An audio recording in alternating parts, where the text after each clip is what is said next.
it's an unseasonable December morning, and Ricky and I did not connect this morning to coordinate our outfits. We seem to be wearing almost exactly the same clothes. That was not planned. Oh no, I have to say, it is a little warm, cold, but It's yeah. Do you know what? I'm glad that it's cold because I was in Dublin on Sunday and it was warm. I was wearing my jacket. I had to nearly take my jacket off, and like that's not right for the middle of December. So yeah, I was glad to see the frost this morning. There was lovely to go Galway in this month. That's the land of my ancestors. Yeah, the Galway has a Christmas market. Yeah, did you go to that? Fabulous, really, really nice. It's really, really lovely to see. We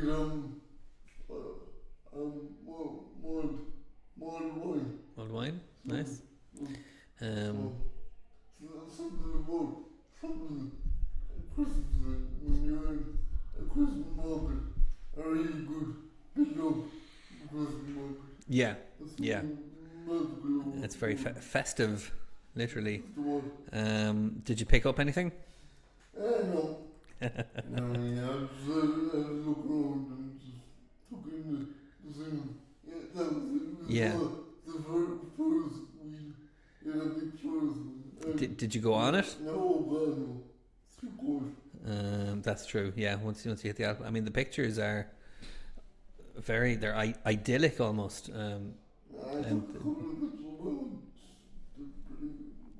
And were you there kind of once it started to get dark and the lights came on? Yes, yeah. Very nice.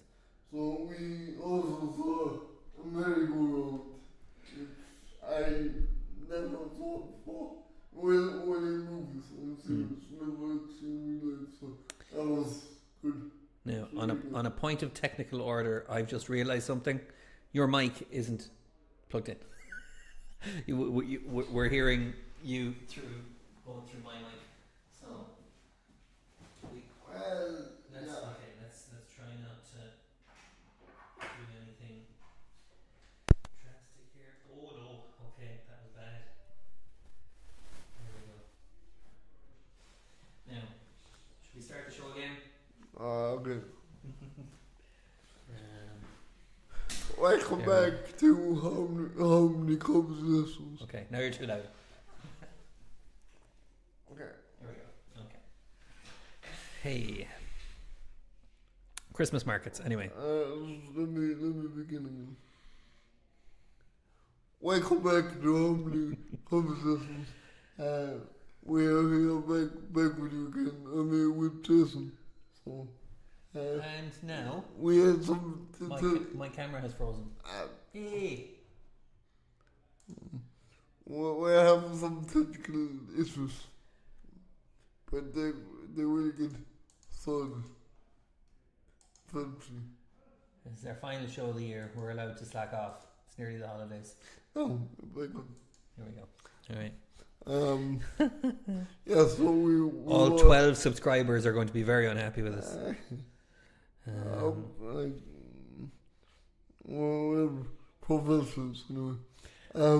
So we were talking about the Christmas market. Christmas market, yeah. Merry-go-rounds, all that yeah, stuff. so I never seen a real merry-go-round. Only in movies and series. Sure. So it was an experience to see that. Sure. And you're not the most Christmassy guy usually, so... No, but this year I decided to get into the mood. I had a bit of what do you call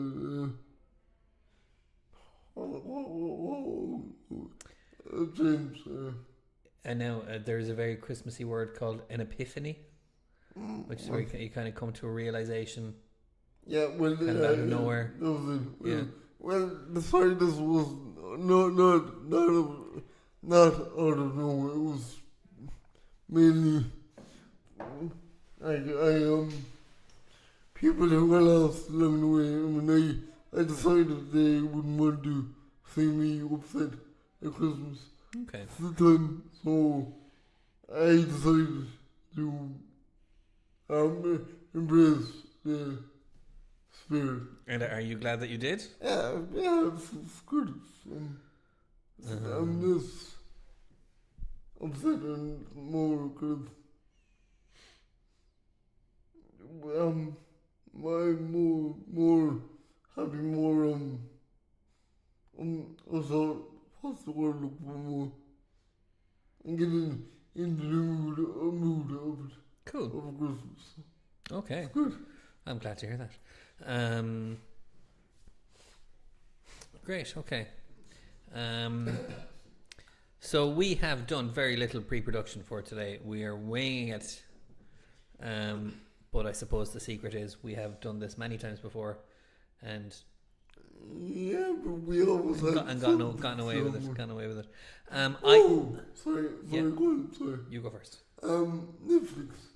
Mm-hmm. No, sorry, not Netflix. Sky Atlantic. Yeah. Welcome to Tori. It.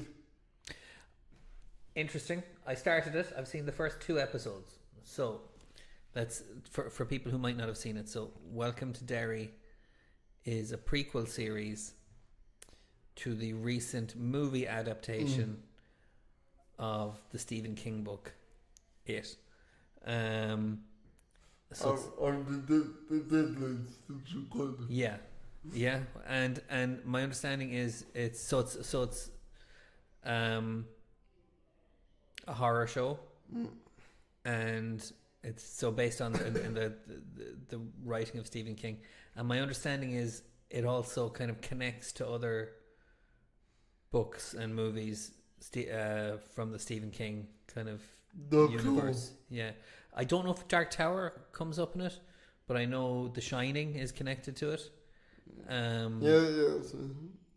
You've probably gotten further along with it than I have. I'm done. Oh, you haven't watched it yet? No, I'm doing The whole lot? it. The Yeah, whole lot. okay. I will say I started it. I found I don't know. It didn't grab me. I found. Do you know what it is?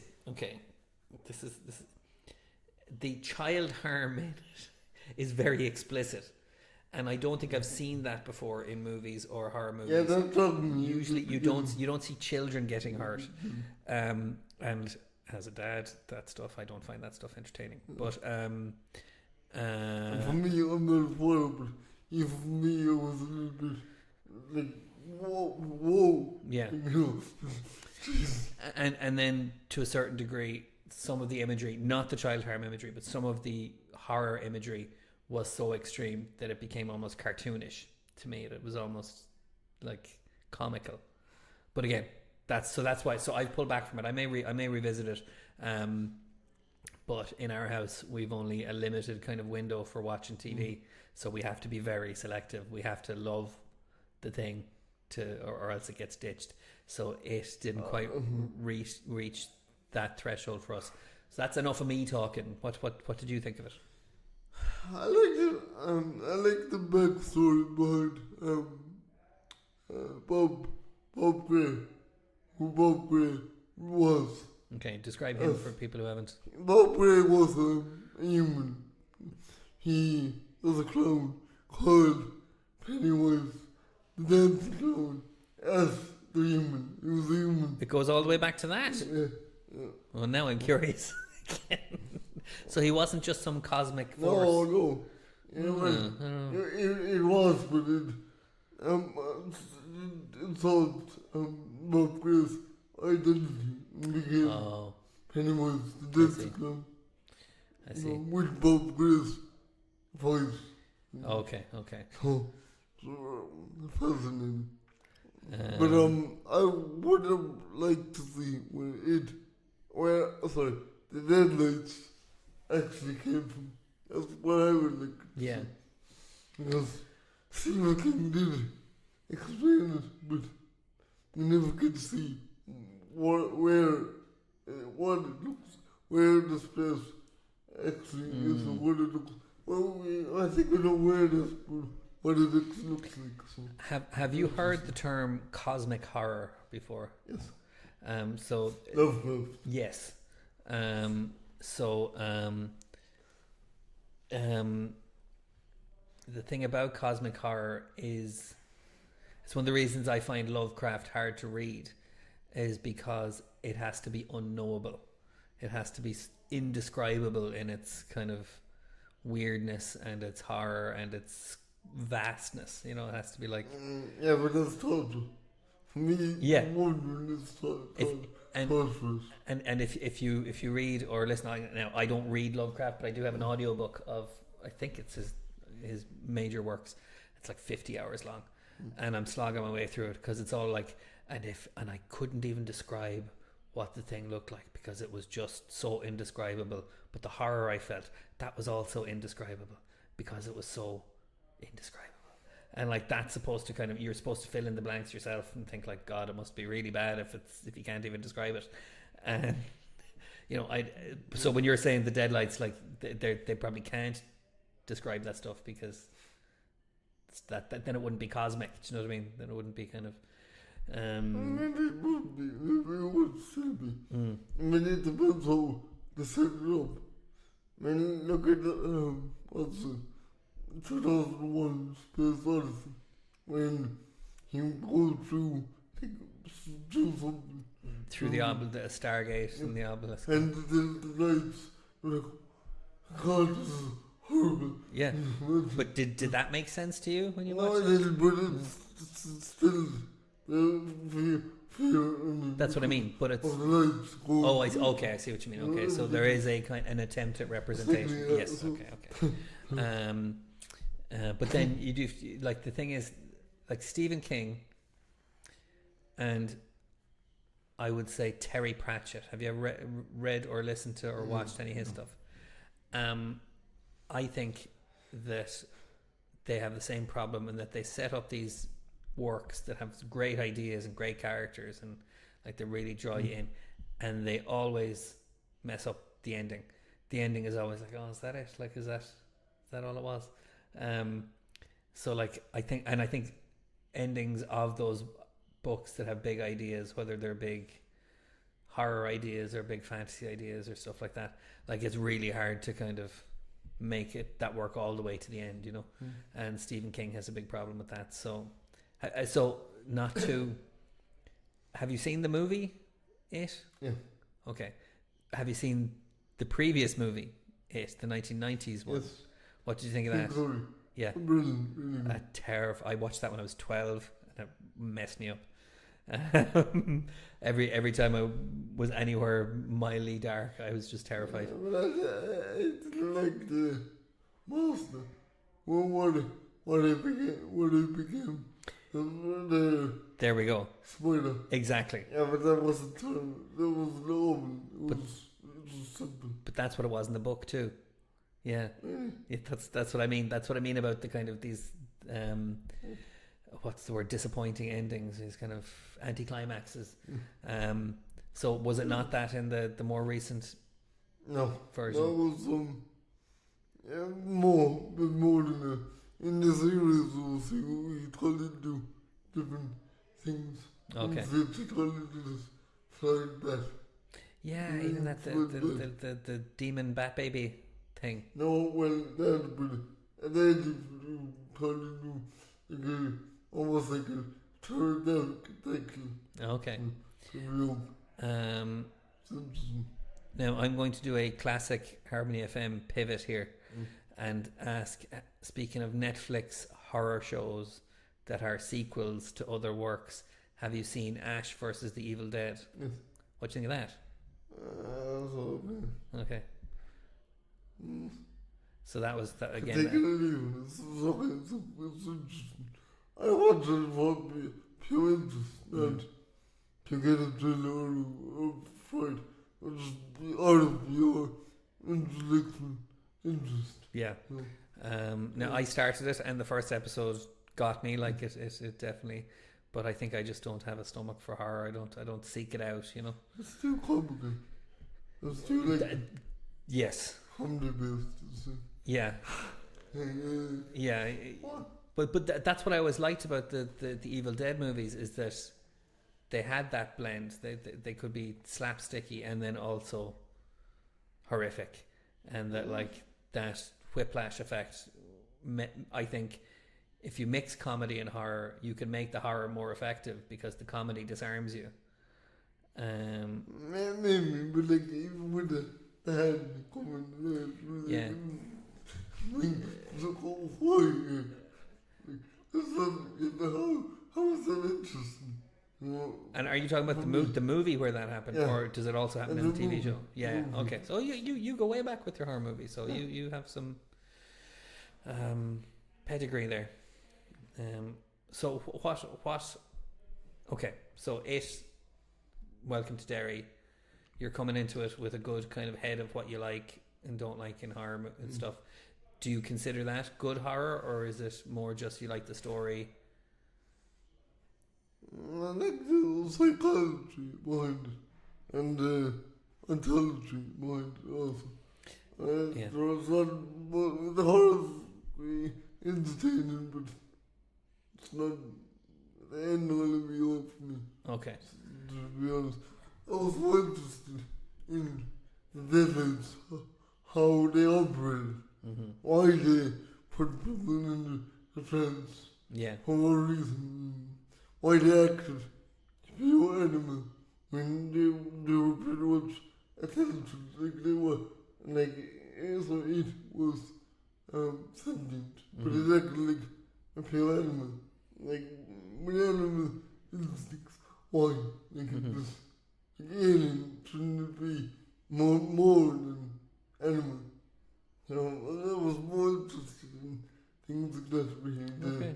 psychology behind it. And did the show explore that stuff well? No, I didn't. Okay. The typical horror could. Well, he's killed as a killer clown. Spaghetti, that kind of. Yeah, I think Quentin Tarantino criticized Stephen King for making it because he said he's basically Freddy Krueger. Yeah. He's basically a monster that attacks you in your dreams, or that kind of thing, or attacks you through your fears. I would have liked to see way more. Like, why it was the way it was. Where it executed from, what that place looked like. Was there the creatures like it? What was the good creatures, bad creatures? What? Maybe then you would like the Lovecraft stuff because it does. Have you heard of the Cthulhu mythos? So H.P. Lovecraft. I heard of Cthulhu Yeah. was a big, massive demon, massive monster. An ancient god, but like H.P. Lovecraft wrote lots of different stories, and most of them were horror, or at least scary. But not all of them were set in the same universe. So I think the board box was based on Cthulhu. which one? The board box. It's a board box. Really? The one with Sandra Bullock. Bullock. I thought that was just a rip off of The Quiet Place. Well, there was theories of the things that you couldn't see being Cthulhu. Yes. Cthulhu Okay. things. That is interesting. Yeah. And this something about superposition and physics. Oh, Also, okay. There could be multiple things and one's done. It's interesting. The guy who directed that movie. When? Okay, so there's that is interesting, but yeah, like sometimes, like, how do you feel about like tracing things back to their source in terms of influences? Like, Oh, that's good. Like, it, for example, I think it was strongly based on Wayne Gacy. What was it? Wayne John Gacy? Wayne Gacy, yeah. Oh my God, we're talking about some dark stuff. He's come up before. This is okay. I never like when we go here, but okay. No, but like, no.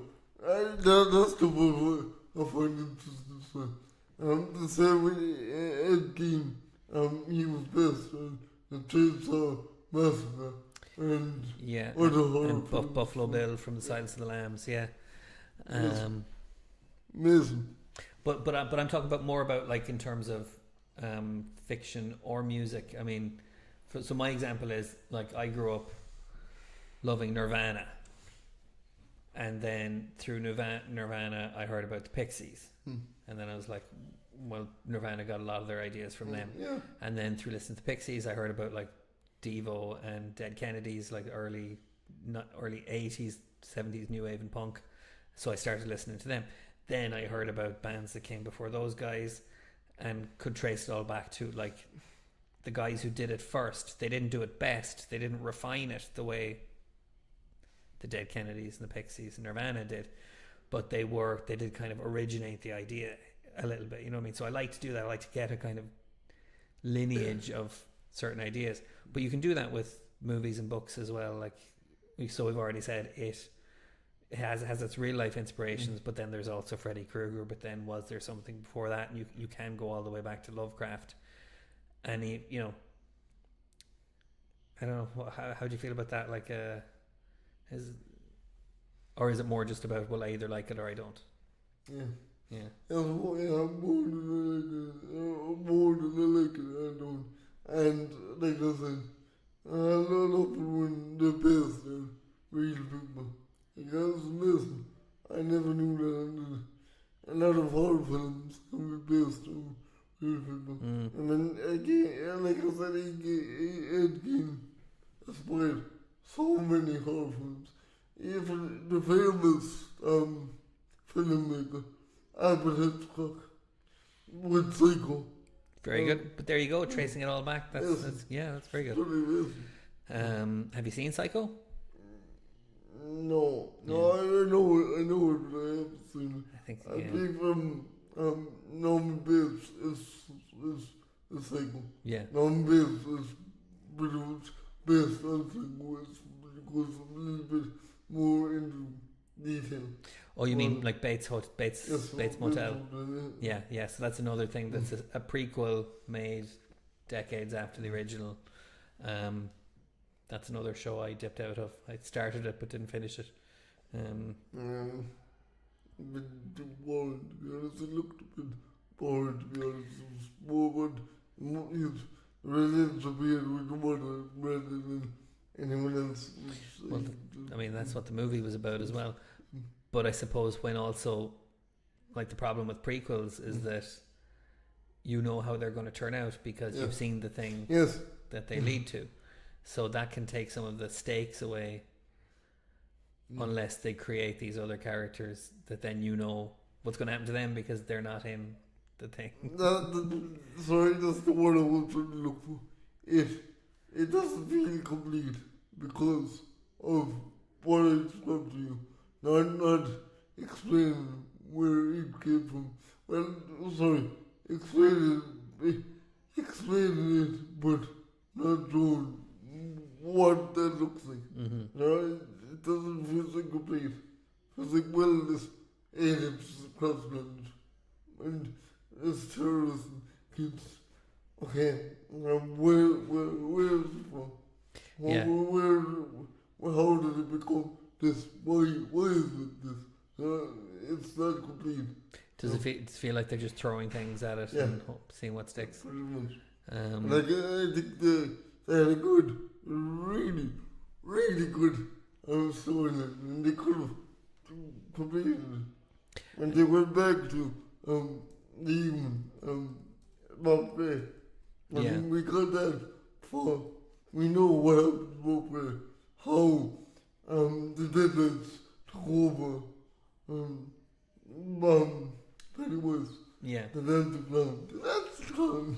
Well, I mean, the thing about it as a show when we're talking about like prequel problems is that it's established in the book and the original movie that it comes back every couple of decades, 27 years.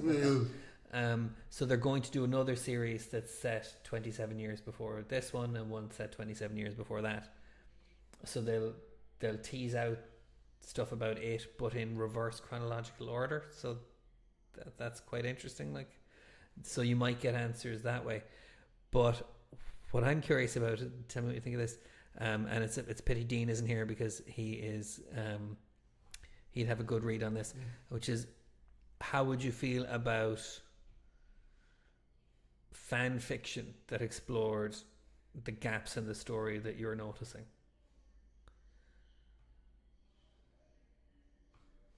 Yeah, but How would you feel about writing fan fiction? yeah, but I would need to see it on screen. Like, I'm Okay. a visualizer. I like to visualize things, because for me, if I see something that all Simpson, all crew and cast, that makes, oh my god, that's good. You know, I need to see something before I can Right. fully integrate in. So what? Editing. So okay, and so I'm not to interrogate you, but like, so so that idea of horror coming from what you don't see because your mind fills in the gaps doesn't really work for you. Then you need to actually. It's like torture for me, to be honest. One is ridiculous. Isn't. Yeah. Ridiculous. But does that unsettle you, or does it just frustrate you? Annoys Yeah. Frustrates me. Okay, that's interesting. I need to have a complete picture of what it is, or where it came from. Even in the movie, like the thing, Yeah. where the thing actually came from. How did it grab hold of a UFO? You know, how did it crash land? You see, for me, I love the fact that doesn't ever get answered, and that right till the end of the movie, you don't know if the Kurt Russell character is the thing or not. I love that. Yeah, but that's yeah, that's fair enough. That's fair enough. Okay, let me ask you this then. Say this is a very literal kind of. I don't see why they don't test that out. Like, all the movies so far, all the horrors back to, years ago, have been this way. Still this way. I wonder, are the directors afraid of completing a story arc?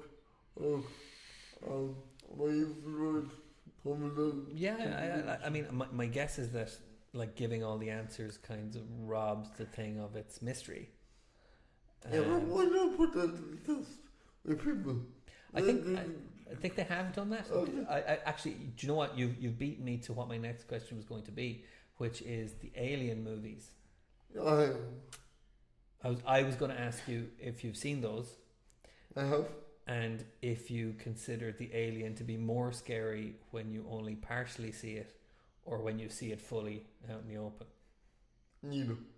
Okay. For me, neither. That's a very good answer. It doesn't register with you as a scary thing at all. Okay, because I always found the Alien terrifying, but the more they made movies later and later, the more they'd have to show the full Alien on screen in full light, and then I'd be like, yeah. So I'm going to be honest with you, I don't find things like that scary. Yeah. I mean, they can be horrifying, but I find them interesting. That's fair enough. That's scary. But the Alien franchise is an example of where they try to explain absolutely everything about it and where they came from and stuff like that. And I think the more they did that, the worse, the less scary the whole thing was, you know. No, I was going to say the opposite. Yeah. Not the opposite, sorry, I was going to say, the more they try to explain, the more answers you will left with. So, engineers created Xenomorphs, claiming, but where did the engineers come from? What planet did they come from? Paradise, where's Paradise? Well, what does it look like? I suppose for me, within the Alien movies, it seems like the engineers. It wasn't even the engineers that created the aliens. It was David, the No, Android. I'm sorry, I'm talking about the original Athena ones. Before you. Well. Yeah. Again, the movie kind of implies that even they were okay. Yeah, there are variations of those actually. Now it's not quite joining up in my head, but like when I saw the first couple of movies, it seemed like the aliens were ancient in terms of being thousands or even millions of years old, you know, and that this and that there was no way of knowing where they came from because and all that did was prove the idea of the movie, which is that space is so vast and infinite that anything could be out there. Nobody else. Exactly, that anything could be out there, and that it's completely indifferent to like humans. You know that so we are not safe in the universe. Like, and that's your cosmic horror. Like that's the idea that like we're just we're tiny and insignificant, you know, and that anything could be out there, and that the universe is ancient. And then all of a sudden, actually, no, it was these guys made them in a test tube, and like that took away that mystery for me, you know. Which is not to say, you know, but so I'm saying it. Do you feel like that is a franchise that did answer all the questions, and that answering those questions satisfied you? To one degree. And like I said, engineers, again, they weren't fully explored. That's you true. know, where did they come from? What was their plan like? What did they hate humans? Because they did create us. They did make us. So then they tried to kill us. So why were they so hateful of us? And we not live up to their expectations? Why was it? You know, there's a lot of answers that weren't actually met. That I would have loved to see. And we had to do, what do they call them? Yeah, eagles. The predators, the eagles. Oh, yeah. Come into the picture. Were they actually made by the internet, or what has happened? Or did they hate the internet? To so many ends. That's a controversial one because some people thought that the aliens and the predators should never have been included in the same universe. I know, I think that's one. It adds interesting to me, really, to be honest. Yeah.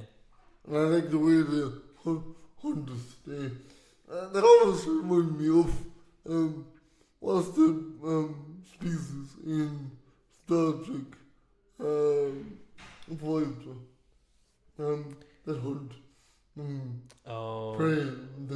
They are. I only remember them being called hunters. Yeah, I know the ones you mean. Yeah, but like, they remind me of the Jaegers remind me of them. They kind of hunt prey for the sport of it. Sport.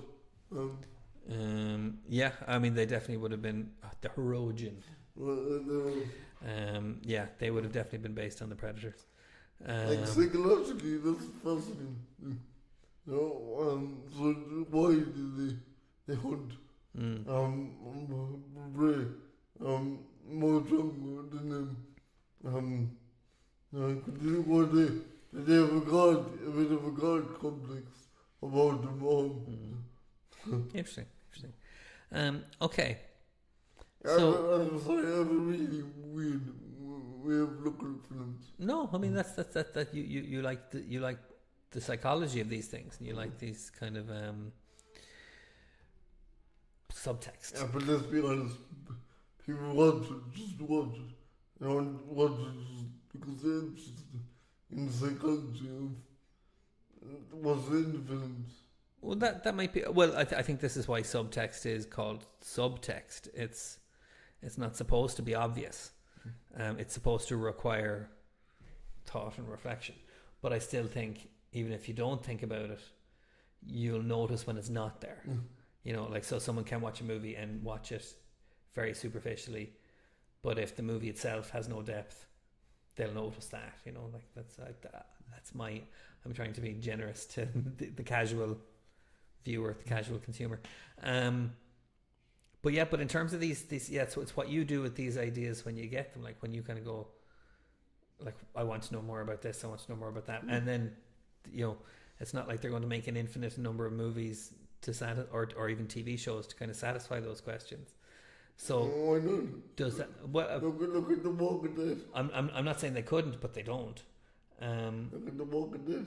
It's been loads of different spin-offs and of the Walking Dead. that's true, but does that explore all the questions that have ever been brought up, No. or does it No. just repeat itself? That's what I mean. You know, and you know, maybe Star Trek, because Star Trek is an ideas-based show, like, has the potential to kind of iterate or explore new ideas, but again, doesn't always do that. Sometimes it retreads, sometimes it repeats itself. Without a doubt. I think Star Trek is missing a lot of things. When Bowley go where no man has gone before, and they really haven't went where no man has gone before. Well, really happened. that's because they have to keep it connected to what people know about it. Otherwise, they risk upsetting, you know, the fans and all that stuff. That's I'm not defending that. I'm only saying that's what I think they do. I'm going to say something that's probably a bit controversial, but you're always put opposite from it. It's true. You walk an entrance, and when you're it's millions of people out there. Yeah. You can't make it But there is in artistic terms, I'm thinking about Irish trad music or any kind of style that is very, very set or conservative, and this might include classical music as well, is that there's an idea that, like, if you change something too much, it stops being the thing that it was. Okay, so like, so that's why, like, trad music is always a certain way, and so with Star Trek, if you go too far where no one has gone before, it stops being Star Trek, you know, like that's, so then you've got something else. Yeah, but like, you got a bold statement like that. Mm-hmm. Something like, should not stand up, do what it says, go where no man has gone before, and throw. Because why would have a statement like that if you're not going to actually go where no person has gone before? It's an interesting question. Are you going to watch Starfleet Academy? Why is that coming on? That's coming out next year. Yeah. And this is where they're restarting Starfleet about 500 years in the future. Yeah, when Boredom went into the future. Yes. With Discovery. Yeah. But so now the races are all completely different. The politics is all completely different. So that would seem to give them a chance to do something completely new. But it'll be interesting to see whether that actually happens. Where they could just rewrite all of Star Trek and just do it from a completely new perspective. What do you think? I like the idea. I have to say, there's a couple of scenes in Star Trek, Star Trek Fighter that I loved the most. I love the caretaker. He's backstory. That's the first episode. Yes. Yeah. Where he was from. Yeah. The Afghanistan. Yeah. So that could have hindered that they could potentially look at maybe expand the universe. Yeah. Not to only one galaxy, but to multiple galaxies. Maybe like they don't Stargate universe. So we're back to the cosmic thing again, just the scale of things being massive. And like, did you see Stargate? Stargate. I've seen Stargate. I never really grabbed me. Okay, well, this one scene where they get on board, they take control of this Asgard trip. Mm-hmm. But they go outside the galaxy and they turn around and you can actually see our galaxy and stars in the distance. Like, not too many stars, but like stars. Yeah. Like, that's amazing. Like, I would love to see a movie or a series, explore that. Love it. That is interesting. Nobody's going there. Yeah. So, Sony Gallus is Well, yeah. I mean, again, you're blowing my mind here with these big ideas. What I would love, like, if you could, like, make a list of all of these things, all of these kind of questions and not plot holes, but like threads, like unresolved threads from all the different things you've watched, and then kind of say, I'm going to do something that is all that, you know, that the kind of starts there, and then you know, I think you come up with something very unique doing that. But it's not like I can give you homework, so I won't. But yeah, I just think that's worth, like, curating into a piece of work. You know what I mean? That perspective. Do you think you could? I don't think we're not. Well, tell me this. When people mention to you reality, what's the first thing that comes to your head? In physics, like, I'm talking about physics. I'm just curious. I know it's not random, but it's curious. I don't know, because the first thing I think of when I think of reality is how limited we are to engage with it. You know what? Or how much of it is constructed between us, you know, that we agree that things are a certain way. You know what the first thing I think of? A bubble. So I think of a large bubble. That has everything in it. Yeah, and tiny little bubbles within the bubble. The tiny little bubbles are universes. Inside the large bubble. The large bubble is reality. And outside that is non-existence. That nothing can exist. But then again, you can't conceive of non-existence. Then, yeah, but like, there's a theory that you can't get non-existence. Non-existence does not exist. There always has to be something. Or the idea of non-existence is real because it's happening inside a real person. I don't know. Okay. But anyway, that's what I think of when I think of reality. I know it's a simple concept, but it just wakes me and then think about it in that way. Yeah. Reality is a big bubble and our universe is a little bubble. So put that in your story. That's a cool little, you know, nugget of world building, you know. Yeah. That's it. Like, just I would say just like have all of this somewhere. Like, have a notes app that just has reality is a bubble full of bubbles and nothing outside that bubble. And then when I thought about Stephen King's It, and living outside our own reality, and I thought of this reality, so bigger reality, outside of our own reality. So reality within reality. Yeah, yeah. I mean, there's been lots of stuff in science fiction about multidimensional creatures being what we see in our dimension is just a sliver of what they look like multidimensionally. Yeah, there we go. We get Dean in. We'll do a story break. We'll throw all those ideas together. Multi-dimensions would actually. I could be wrong, but on multi-dimensions, sorry, it's dimensions in our own reality, just on a higher plane of existence. I think mathematically that's been suggested, but no one has suggested what that actually looks like or what how it manifests or how. So I'm fully aware people wouldn't even understand anything. Well, do we understand anything? That's the other question. I don't understand any of this stuff, but it was interesting to talk about.